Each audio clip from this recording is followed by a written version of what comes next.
नमस्कार, सुदर्शन न्यूज में आपका स्वागत है। मैं हूं मुकेश कुमार और आप देख रहे हैं जवाब तो चाहिए। जवाब तो चाहिए में आज हम बात करेंगे झारखंड के हिंदू विरोधी सोरेन सरकार की। उस सोरेन सरकार की जिसने झारखंड में राम का नाम लेने को अपराध घोषित कर दिया है, जिसका इरादा बाबा बैद्यनाथ की नगरी में हर हर महादेव बोलने पर पाबंदी लगाने की है, जो रामनवमी की शोभा यात्रा को निकालने को अपराध मानती है। और यह शोभा यात्रा यदि हजारीबाग के महूदी गांव से निकले तो उसे महाअपराध मान यात्रा निकालने वाले को जेल भेज देती है। ताजा मामला हिंदूवादी कार्यकर्ता अमन कुमार की झारखंड पुलिस द्वारा गिरफ्तारी की है। यह गिरफ्तारी पटना से की गई और बिना किसी पूर्व सूचना के की गई। दोष गिरफ्तार करने वाली पुलिस का नहीं बल्कि गिरफ्तारी का आदेश देने वाली सरकार का है। उस सरकार का है जो हिंदुओं से घृणा करती है, जो झारखंड के मूल निवासियों का अधिकार मुसलमानों को सौंप देना चाहती है, जो आदिवासियों को धर्म परिवर्तन कराने वाले गैंग का सम्मान करती है और झारखंड में छोटे छोटे पाकिस्तान बनाना चाहती है। अमन कुमार की गिरफ्तारी झारखंड सरकार की इसी सोच का नतीजा है। अमन का दोष यह नहीं है कि उसने रामनवमी की शोभा यात्रा निकाली, बल्कि उसका दोष यह था कि उसने हजारीबाग के मुस्लिम बहुल गांव महूदी से रामनवमी की शोभा यात्रा निकाली। आपको बता दूं कि महूदी में 70% आबादी मुसलमानों की है और इस गांव में हिंदू अल्पसंख्यक है और वहां उन्हें पूजा पाठ से लेकर रामनवमी की शोभा यात्रा निकालने तक के लिए मुसलमानों से परमिशन लेनी पड़ती है। मुस्लिम बहुल इस गांव में अघोषित रूप से मुगलिया शासन है और हिंदुओं को यहां रहने और अपने धर्म पालना के लिए जजिया देना पड़ता है। इस बात की जानकारी स्थानीय प्रशासन और सरकार को भी है, लेकिन सभी के सब चुपचाप मौन धारण किए हुए हैं। मुस्लिम तुष्टीकरण की राजनीति के आगे नतमस्तक सरकार आंखें मूंदे हैं और कान में मट्ठा डालकर सोई है। इसी गांव में सनातनी शेर अमन कुमार ने रामनवमी की शोभा यात्रा निकालने की हिम्मत दिखाई। उसे आसपास के सनातनी समाज का सहयोग भी मिला और यात्रा चल पड़ी। लेकिन यात्रा पर जिहादियों ने पत्थरबाजी कर दी। पुलिस ने पत्थरबाजों को रोकने की बजाय राम भक्तों पर ही लाठीचार्ज कर दिया। दो तरफा हमले में बड़ी संख्या में हिंदू कार्यकर्ताओं को चोटें आई, वो घायल हो गए और अमन का हाथ भी पुलिस की लाठीचार्ज में टूट गया। लेकिन झारखंड पुलिस ने शोभा यात्रा पर पत्थरबाजी करने वाले जिहादियों पर कोई कार्रवाई नहीं की। शिकायतें मिलने के बाद भी गिरफ्तारी तो दूर, किसी से पूछताछ तक नहीं की गई और उल्टा आज 2 महीने के बाद अमन कुमार को पटना से गिरफ्तार कर लिया गया। अमन को गिरफ्तार करने के बाद पहले कहां रखा गया था, किसी को बताया भी नहीं गया, लेकिन फिर जब हिंदू कार्यकर्ताओं ने दबाव बनाया तो उसे 14 दिन की न्यायिक हिरासत में कोर्ट के सामने पेश करके 14 दिन की न्यायिक हिरासत में जेल भेज दिया गया। झारखंड पुलिस अमन के बारे में कोई भी सूचना देने से पहले बच रही थी।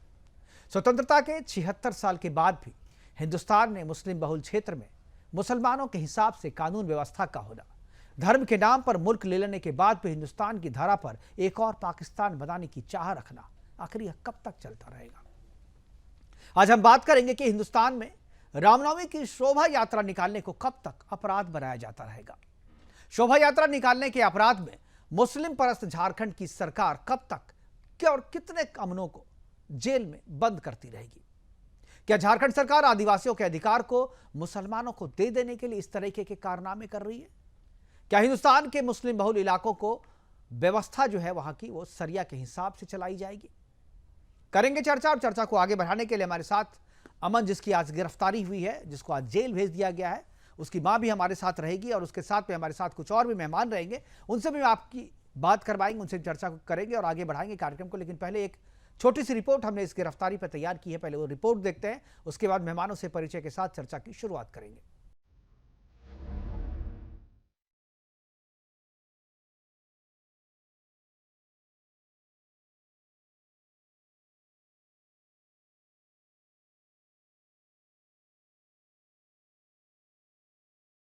झारखंड के हजारीबाग से एक बेहद ही हैरान करने वाला मामला सामने आया है, जहां एक राम भक्त को सिर्फ इसलिए गिरफ्तार कर लिया गया क्योंकि उसने भगवान राम के देश में राम जी की शोभा यात्रा निकाली। मामला झारखंड के हजारीबाग के महूदी इलाके का है, जहां पिछले 40 सालों से भगवान राम की शोभा यात्रा नहीं निकाली गई, लेकिन 40 साल बाद अब वहां पर रामनवमी शोभा यात्रा निकाली जाती है तो सनातन विरोधी झारखंड सरकार बौखला जाती है।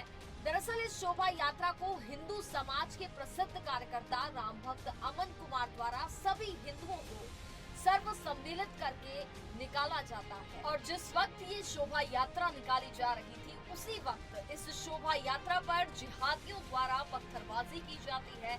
जिहादियों के द्वारा शोभा यात्रा पर पत्थरबाजी के दौरान वहां पर भगदड़ मच जाती है। हैरानी की बात तो ये है कि भगदड़ के दौरान पुलिस जिहादियों को रोकने की जगह उल्टा राम भक्तों पर लाठीचार्ज कर देती है, जिसकी वजह से काफी लोगों को गंभीर चोटें भी आ जाती हैं। लेकिन झारखंड की सनातन विरोधी सरकार को राम भक्त अमन कुमार द्वारा निकाली गई ये शोभा यात्रा रास नहीं आती और इस शोभा यात्रा को निकालने के जुर्म में सनातन विरोधी झारखंड सरकार अमन कुमार को गिरफ्तार करके जेल भेज देती है। राम भक्त अमन कुमार को जेल सिर्फ इसलिए भेज दिया जाता है क्योंकि उन्होंने भगवान राम के लिए सभी राम भक्तों को एकत्रित करके शोभा यात्रा निकाली। आपको बता दें कि झारखंड के हजारीबाग से पिछले 40 साल से रामनवमी पर शोभा यात्रा नहीं निकाली गई और ऐसा सिर्फ इसलिए क्योंकि ये एक मुस्लिम बहुल इलाका है। सनातन विरोधी झारखंड सरकार के अनुसार मुस्लिम बहुल इलाकों में रामनवमी शोभा यात्रा निकालना एक जुर्म हो गया है। जिस अखंड भारत का इतिहास ही सनातन से जुड़ा है, जिसकी उत्पत्ति ही सत्य सनातन से है, उस देश में पूजा पाठ करना, शोभा यात्रा निकालना जुर्म कैसे हो सकता है। झारखंड सरकार की इस बौखलाहट के बाद अमन कुमार की इस गिरफ्तारी पर सनातनियों का गुस्सा भी झलक रहा है, लेकिन झारखंड सरकार के कानों पर जू तक नहीं रेंग रही है। राम भक्तों द्वारा भगवान राम की शोभा यात्रा निकालने पर राम भक्त अमन कुमार को गिरफ्तार करके जेल में डाल देना कई सवाल खड़े करता है। Bureau report, Sudarshan news.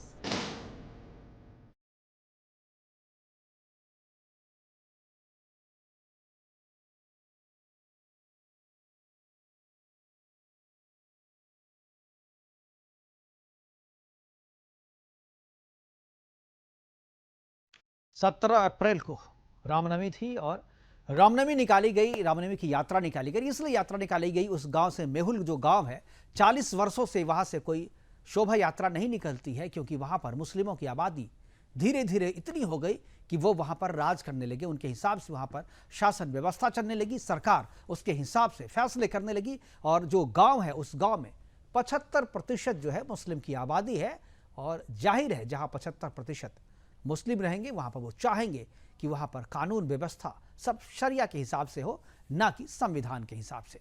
और यही वजह है कि अमन की गिरफ्तारी जो हुई है वो इसी वजह से हुई क्योंकि उस गांव में शोभा यात्रा पर पाबंदी थी, क्योंकि वहां पर मुसलमानों की आबादी थी और मुसलमान वो कभी नहीं चाहते कि वहां से शोभा यात्रा निकाले। इसके बावजूद अमन ने शोभा यात्रा निकाली और उसके बाद उस पर पथराव भी हुआ, लाठीचार्ज भी हुआ और गिरफ्तारी भी उसी की हुई। करेंगे चर्चा को आगे बढ़ाने के लिए हमारे साथ कुछ मेहमान हैं, उनसे मैं आपका परिचय करा दूं। सबसे पहले हमारे साथ पूनम देवी जी जुड़ रही हैं जो कि अमन की मां है, अमन की वीर मां है। मैं उनसे पहले जानकारी लूंगा पूरे इस मसले की। उसके बाद अविनेश कुमार है बीजेपी की तरफ से, असगर खान मुस्लिम स्कॉलर की तरफ से, अविनाश सिंह राजनीतिक विश्लेषक के तौर पर और कमल ठाकुर नेता कांग्रेस की तरफ से हमारे साथ जुड़ गए। और सबसे पहले मैं पूनम देवी जी के पास जाना चाहूँगा। पूनम देवी जी के पास मैं सबसे पहले जाना चाहूँगा जो कि अमन की मां है। पूनम जी, मैं सबसे पहले आपकी प्रतिक्रिया चाहूँगा। पहले भी आपके बहुत सारे बयान मैंने देखे हैं। यह जो मसला हुआ है, कल गिरफ्तारी हुई पटना से, उसके बाद ले जा करके न्यायिक हिरासत में 14 दिन के लिए भेज दिया गया है। जिस दिन ये घटना हुई थी उस दिन की बात बताइए, और क्या जिस गाँव में रामनवमी की यात्रा निकालने पर प्रतिबंध था, क्या सिर्फ उस प्रतिबंध को तोड़ने की वजह से ये गिरफ्तारी हुई है? क्या उस गाँव में शासन व्यवस्था संविधान के हिसाब से चलता है या लोग वहां सब कुछ शरिया के हिसाब से ही चलाते हैं? जी, एक बार आवाज जरा नहीं आ रही है, एक बार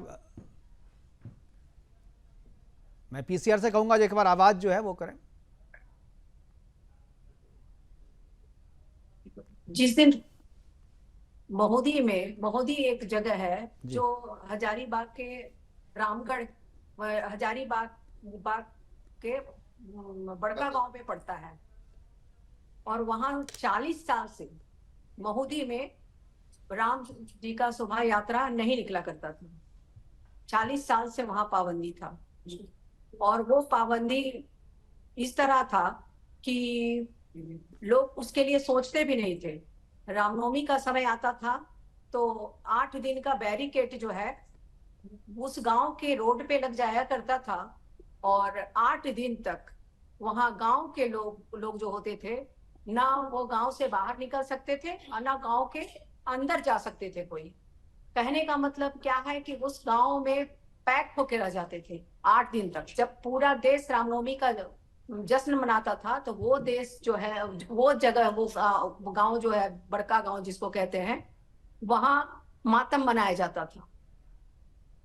अमन कुमार ने इसके लिए प्रयास किया और अपने इस शोभा यात्रा को निकालने के लिए राम रथ को, संकल्पित राम रथ को लेकर वो रांची आवाज बुलंद करने के लिए निकले और अपने हाथों से खींचकर वो रथ को, 5 लोग का टीम था जिसमें कि 5 लोग खींचकर हजारीबाग से रांची जाते हैं। और ये मांग जो है वो वहां के मुख्यमंत्री से रखते, वहां झारखंड के मुख्यमंत्री के पास रखते हैं। मुख्यमंत्री के पास रखने के मांग के दरमियान वो 2-3 दिन तक उनके आवास के बाहर सोते हैं। लगभग वहां महुदी के 250 लोग पहुंच जाते हैं और वो लोग रात में वहीं सोते हैं, वहीं रहते हैं। पुलिसिया तंत्र का बहुत दुरुपयोग होता है, उन लोग को मार के भगाने जैसा स्थिति बनाया जाता है, फिर भी अमन कुमार डटे रहे। अब अंत में आज ही जाके जो वहां के मुख्यमंत्री हैं वो इनको बुलाए और इनको ठगने का काम किए और बोले कि आप जाइए, हम आपको अगर वहां महुदी में शांति समिति का बैठक कराएंगे और राम जी का जो शोभा यात्रा है उसको निकलवाएंगे। इतना कह के वो लोग, और एक उनके बड़े अफसर थे, उनसे वो वीडियो बनाकर भी जारी कर दिए। हजारीबाग से एसपी साहब को भी बुलाकर, अमन कुमार थे उनके सामने, उनको कह दिया गया कि देखिए इनके मामले को देख लीजिएगा और ये तो कोई मामला नहीं है, सुलह करके और शोभा यात्रा निकाल दीजिएगा। वहां सब ठीक हो गया। फिर जब हजारीबाग आए तो हजारीबाग में आने के बाद जब अमन कुमार ने डीसी महोदय से, एसपी साहब से ये गुहार लगाए कि अब शांति, इसका प्रक्रिया शुरू किया जाए, शांति समिति का बैठक करके और इस पर विचार ये किया जाए कि शोभा यात्रा बड़का गांव महुदी में निकाला जाए। तो यहाँ मालूम पड़ा कि लोग बोले कि ये कोई कागज पे लिखवा कर लाए हैं आप, लिखतम चलता है, बख्तम नहीं चलता है। अमन कुमार को मालूम हो गया कि हमको ठगा गया है, जबकि एक वीडियो रांची से जारी हुआ था, उसमें साफ साफ कहा गया था कि आप इस बिंदु पर विचार कीजिए और ये कोई मामला नहीं है, ये तो आसानी से हो जाएगा। बिल्कुल, केवल ठगा, बिल्कुल केवल ठगा ही नहीं गया, ठगने के बाद जो है जब यात्रा निकाली गई तो उसकी सज़ा भी उसे दी गई और यही वजह है कि आज वो जेल में। आप बन रही है हमारे साथ, और भी हमारे मेहमान हैं, उनके पास जाएंगे। गौतम उपाध्याय जी हमारे साथ हैं, कांग्रेस के नेता हैं। मैं उनसे एक बार चाहूँगा, जो गौतम जी, क्या आपको लगता है ये जो हुआ है आपके राज्य में, क्या ये सही हुआ है?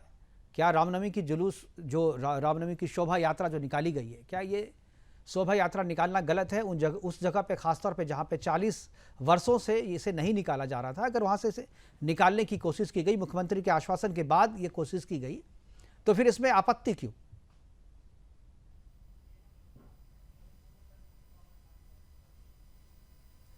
जी गौतम, आपको आवाज आ रही है? कमल ठाकुर जी, तो आपने नाम नीचे गलत लिखा है, एक बार आप नाम लिख रहे। कमल ठाकुर जी से मैं जानना चाहूँ। कमल जी, ये सवाल मेरा आपसे था, क्या जो चीज़ें हुई है, क्या आपको लगता है कि ये सही हुआ है? मुख्यमंत्री के आश्वासन के बाद भी वहाँ पर जो शोभा यात्रा थी उसे नहीं निकालने दिया गया और जब निकाला गया तो फिर उसके बाद कार्रवाई हुई और आज कल रात में उसे उठा करके गिरफ्तार कर लिया गया, जेल भेज दिया गया। इस तरीके से इतनी, अगर शोभा यात्रा निकालना, राम का नाम लेना, हर हर महादेव कहना, क्या ये अपराध है झारखंड में? कमल ठाकुर, की आवाज मिल रही है आपको? कमल जी को शायद आवाज नहीं आ रही है, उनको नहीं। अविनेश जी, क्या आपको मिल रही है आवाज? यही सवाल मेरा आपसे भी है। अविनेश जी, अगर आप सुन रहे हैं तो मेरा सवाल आपसे भी है। देखिए, हजारीबाग जिले में जो महुदी है, वो महुदी का ये जो रामनवमी जुलूस का जो विषय है ये बड़ा ही पुरातन है। मैं जब किशोरावस्था में था, राष्ट्रीय स्वयंसेवक संघ के कामों में था, मुझे याद है उसमें डॉक्टर यदुनाथ पांडे, उसमें के विश्व हिंदू परिषद के स्वर्गीय मुकुट दुबे, बाबू जितेंद्र सिंह, ऐसे कई नाम मुझे याद हैं जिन लोगों ने महुदी रामनवमी जुलूस को लेकर बड़े प्रयास किए थे। और उस समय भी जो सनातन विरोधी सरकार थी और उसने लगातार वहां अवरोध खड़ा किया था। वो पूरा का पूरा जो हजारीबाग जिले का वो जो सुदूर ग्रामीण इलाका है वो राममय है। आप कभी रामनवमी में हजारीबाग जाएंगे तो आपको स्पष्ट दृष्टिगोचर होगा। आज की तारीख में 300 प्लस वहां रामनवमी अखाड़ा है केवल जी। ये हिंदुस्तान है, भारतवर्ष है, सनातन का एकमात्र देश है। अब रामनवमी मनाने लोग पाकिस्तान तो जाएंगे नहीं, रामनवमी मनाने लोग अफगानिस्तान तो जाएंगे नहीं।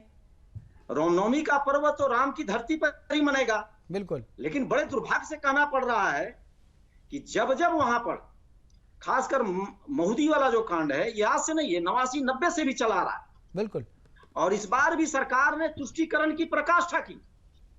जब से यहां कांग्रेस, राजद और जेएमएम की सरकार बनी है, झारखंड प्रदेश में तुष्टीकरण की प्रतिगामी राजनीति चरम पर है। और उसके भुक्तभोगी ये आम जनता है, खासकर जो बहुसंख्यक हिंदू समाज है वो भुक्तभोगी है। ये पता नहीं ये राजनीति किस व्यू से, कितना वोट बैंक इनको चाहिए।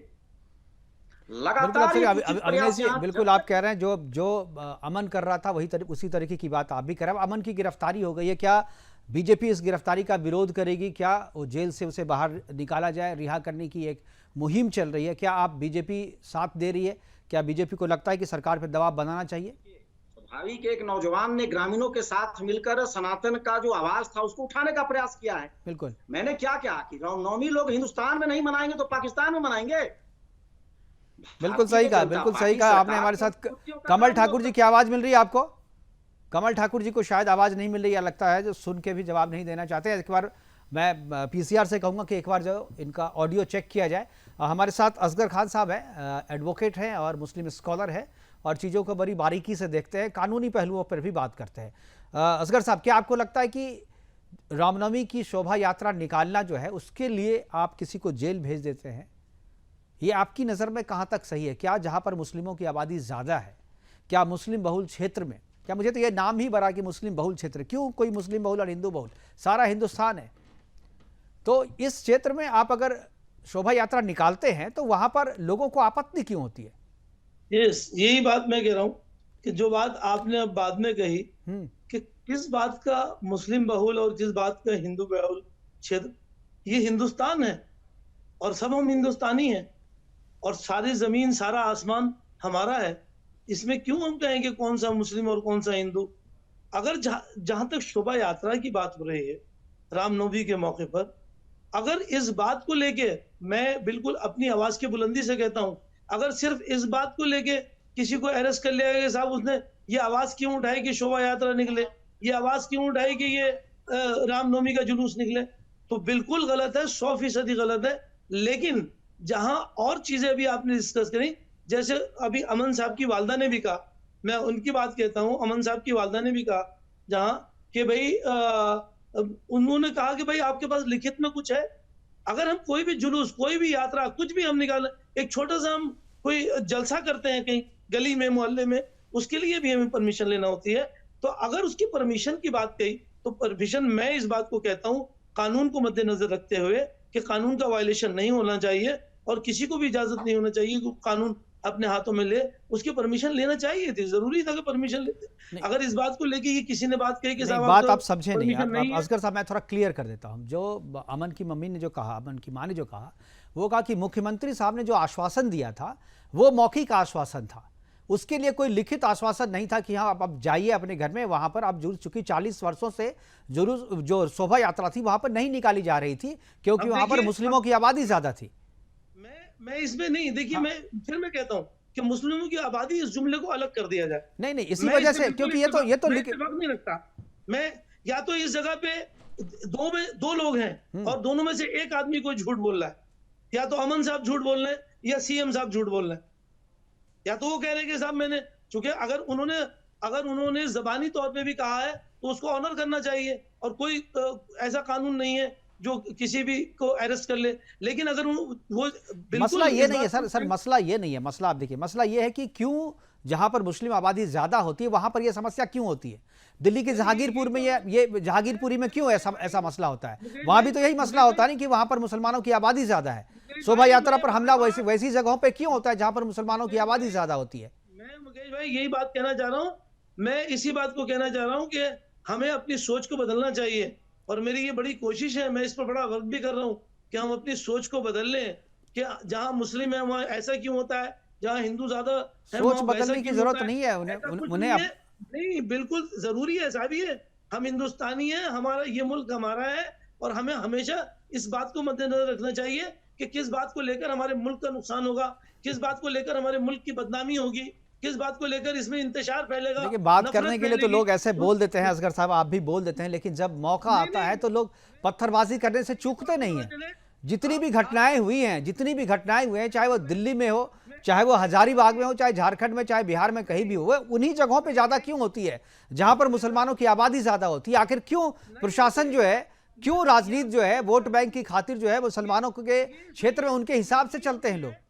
ये इसलिए होती है कि आपके पार्टी के लोग वहां लोगों को प्लांट करते हैं और ये करवाते हैं ताकि वहां के मुस्लिमों पर, अभी आपने भी कहा और हमारे प्रवक्ता साहब ने भी कहा, अविनाश भाई ने, कि वहां पे उसको 8 दिन के लिए पैक कर दिया जाता है। भाई ये कहाँ का कानून है? आप क्यों कर देते हैं पैक? जब रामनवमी का अगर जुलूस निकलता है या रामनवमी का त्योहार होता है, ये आप क्यों समझते करते तो हो आप मुसलमानों भी को हैं पैक? सर, लेकिन आप जो बोल नहीं रहे हैं, बात अलग है। जो ये मुस्लिम समझते तो आप भी हैं।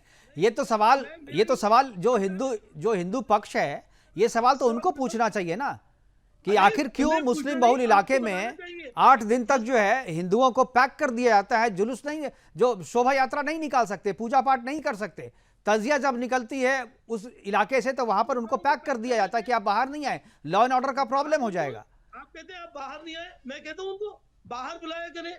आप उनको कहना चाहिए हमारे जुलूस में शामिल हो, आप उनको दावत दें कि आप आइए हमारे जुलूस में। हम लोग नहीं दे सकते ना सर, अपनी पवित्रता का भी सवाल होता है ना। नहीं, देखिए, गौमांस खाने वालों को हम लोग नहीं कर सकते इसमें। कुछ पवित्रता वाली बात होती है ना। देखिए, शोभा यात्रा पवित्र होता है। बताइए मुकेश भाई, हाँ, कि किसी ने कोई ईंट मारी मुसलमान ने?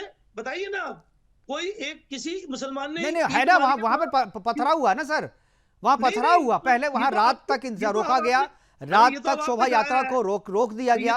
अंधेरा जब हुआ तो पत्थरबाजी भी हुई और वहां पर पुलिस ने डंडे भी बरसाए।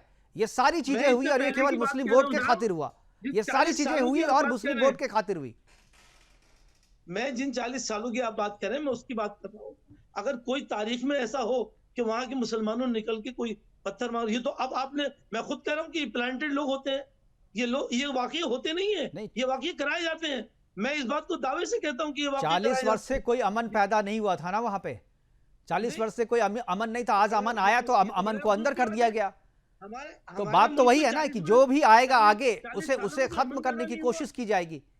हम तो समझ रहे हैं कि हमेशा से अमन है और आज भी अमन है और आगे भी अमन रहेगा। हम भी चाहते हैं अमन हो, और इसलिए अमन को अगर रिहा नहीं किया गया तो अमन होगा भी नहीं कायम क्षेत्र में। और ये हमारी मांग है, जितने भी हिंदू कार्यकर्ता है, अगर अमन को रिहा नहीं किया गया तो फिर वहां पर अमन जो अभी है ना वो अमन रहेगा भी नहीं।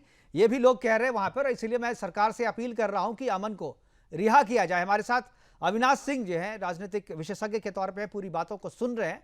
और मैं चाहूंगा अविनाश जी, एक बार जो असगर साहब कह रहे थे, वो जो अविनेश जी कह रहे थे, वो हालांकि कमल साहब आपको अभी तक आवाज नहीं आ रही। कांग्रेस के प्रवक्ता हमारे साथ कमल ठाकुर जी हैं। एक बार पीसीआर को मैं कहूंगा एक बार ऑडियो चेक करें। कमल साहब, क्या आवाज आ रही है आपको? अब कमल साहब को अभी तक आवाज नहीं आ रही। जी अविनाश जी बताएं, मैं आपकी प्रतिक्रिया चाहूंगा। क्या भारत में रामनवमी की शोभा यात्रा निकालने के लिए इजाजत लेनी पड़ेगी? जी नमस्कार। जी सारे श्रोताओं को ढेर सारी शुभकामनाएं। जय श्री राम। जय श्री राम। देखिए, अभी मैंने स्कॉलर साहब को सुना और आपके श्रोताओं के लिए बोलूंगा कि पहले जो टेररिस्ट थे वो तो उज़्बेकिस्तान और इस तरह के टर्की और यहाँ से आए थे। अब तो इनका नारा है कितने अफजल मारोगे, हर घर से अफजल निकलेगा। तो स्कॉलर साहब ना मुगालते में रहे, ना इस देश को धोखा में रखने की कोशिश करे। हर हिंदू ये जानता है कि हर मुसलमान के घर में एक अफजल है। वो किस दिन पत्थर उठाएगा, बस इसका इंतजार वो कर रहा है। चुप रहिए, स्कॉलर साहब चुप रहिए। बारी बारी से असगर साहब मैं आऊंगा, मैं पूरा जवाब देने का मौका दूंगा आपको, पूरा जवाब। हमारे अपने घर में नहीं, आप नोट कर लीजिए, आप नोट कर लीजिए, मैं आऊंगा आपके पास। बारी ओवरलैपिंग मत कीजिए प्लीज असगर साहब, ओवरलैपिंग नहीं जी, बोलिए। आप कह रहे थे कि उनको रिटर्न में लेके आना चाहिए था। ये जो सर से तन से जुदा करने वाले जो हर शुक्रवार को निकलते हैं, वो कौन सा पर्चा लेके निकलते हैं? जो पूरे देश को आग लगाया जुबैर की झूठी ट्वीट ने, वो कौन सा दिया था पर्चा स्कॉलर साहब? अरे ये सिंपल बात है कि ये देश अब बंटने के रास्ते पे निकल चुका है। असगर साहब ने अपना बिल्कुल एजेंडा साफ कर दिया है, और चाचा नेहरू ने जो बगल में पाकिस्तान और बांग्लादेश बनाया, और ममता बानू जो वहां से लोगों को बुला रही हैं, जो घुसपैठिए अब घुस चुके झारखंड और बिहार में, बिल्कुल टाइम बॉम्ब है। अब ये टिकिंग टाइम बॉम्ब है, ये अमन बनने वाला नहीं है, ये सिर्फ अमन। लेकिन हम चाहेंगे कि अमन कायम रहे, और इसलिए अमन का रिहा होना जरूरी है, अमन का जेल से निकलना जरूरी है, और सरकार से भी हम अपील करेंगे कि अमन कायम रहे झारखंड में, इसलिए अमन को रिहा किया जाए। अभी वक्त एक छोटे से ब्रेक का, हमारे साथ बने रहिए सब। जब वापस आएंगे तो असगर साहब से जवाब लेंगे जो सवाल अविनाश सिंह ने खड़े किए हैं।